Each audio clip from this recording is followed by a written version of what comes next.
Hello everyone, this is Mr. Netefan here. Today I'll be talking about the Italian national team. I've been a follower of the Italian national team for some time. I think this started especially in 2006 during the 2006 World Cup. And in that World Cup, Nigeria did not qualify for the World Cup. So I think I and my brother we went to the World Cup being supporters of Brazil. That Brazil 2006 team had um, Ronaldinho, Ronaldo, Juninho, Adriano, Rubinho. They had everybody, you know, and they were favorites for it. And the football they played were, woof, they were beautiful football. So when they eventually left the tournament by a defeat to France, our second team was Italy because we'll actually be following Italy during the tournament. I and my brother, so it was just like we didn't want France to win it. We wanted Italy to win it. The Italian team had Gattuso, had Pello, De Piero, Totti, Cannavaro, you know, Materazzi, Zambrotta. They have those players, and it was just so fun to watch. Italian team were not so dominant. Their tactics, I believe, were to soak up the pressure and then hit on the counter attack. Soak up the pressure, the hit on the counter, and when they did some beautiful counters through the Piero scored some lovely goals, and eventually they won it. Cannavaro won the Ballon d'Or, I believe, that year. So since then, I've been like an average supporter of the national team, and not just the fact that I live in Italy right now, which is also like an added adds to it. So I've been like a follower of the national team, like a supporter also. So it breaks my heart. It breaks my heart whereby right now, for the third consecutive World Cup, Italian national team has failed to qualify. This actually breaks my heart. You know, uh, it's sad. It's sad. The Italian national team is a powerhouse in the World Cup scene. Serie A is one of the top four competitions in the world, top four leagues in the world. I'm sorry. So it is a shame whereby the national team of a league like that is finding out to qualify. And this has stemmed from a series of problems. When I look at the sport program that they have, and you see their pundits, you see their sport commentators, their sport analysts, and they analyze the problem. To me, I believe they are being myopic. They are not seeing the entire picture of the problem of the national team and Serie A as a whole. They keep talking about what are you talking about?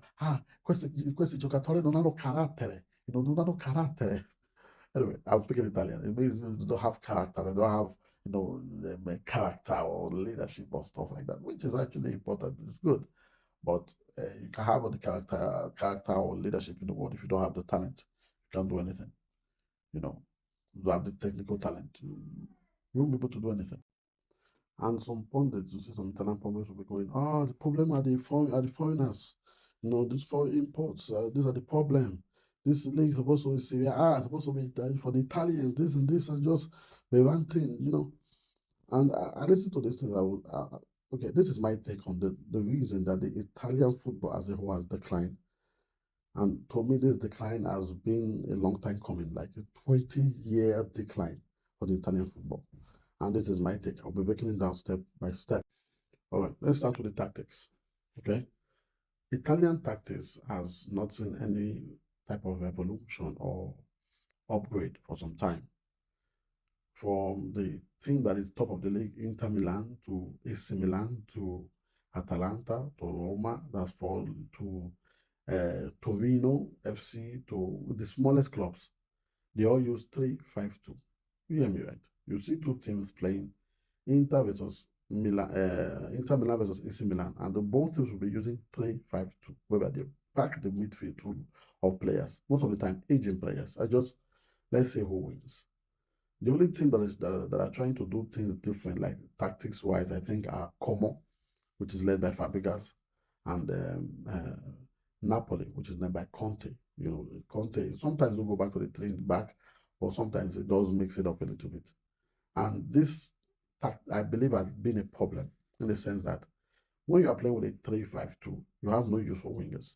So if you do have upcoming wingers in your team that are promising, those wingers will get any playing time because there's no place for it in your team. You are using wing backs, you know.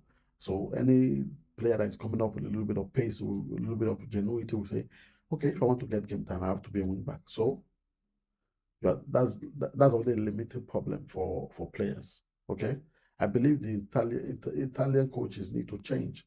They've stuck to these 90s of, you have to be tactically rigid. Then you have defensively sound. This is all nice and good, but this has led to no 1v1 players, 1v2 players, players that can carry the ball and rush, and create chances out of nothing.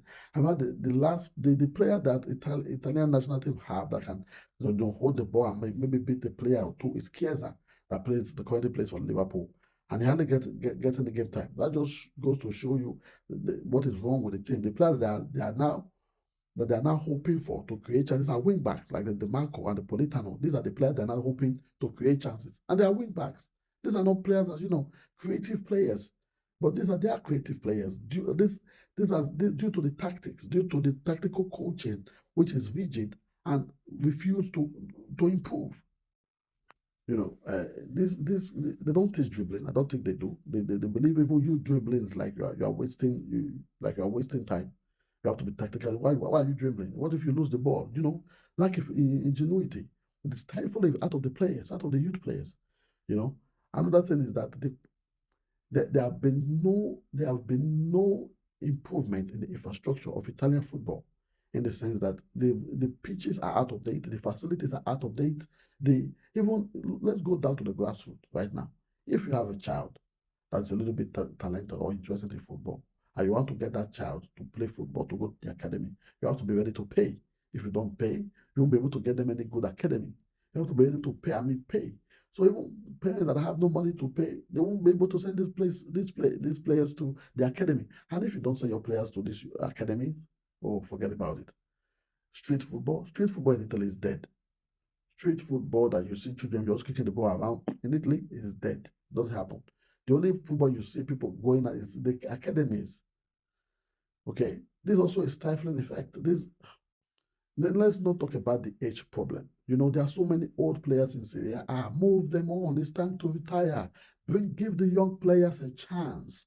If you don't give the young players a chance, how will they grow? How will they get better? You see youth teams, they are so interested in winning instead of helping these players to grow. They don't care. They just want to win. So they play old players. They don't want to bring these players up. So there are so many things that is wrong with Italian football. And until they get a grip and start making real changes, the decline of the Italian football will continue. It's so disappointing. I just hope things do change.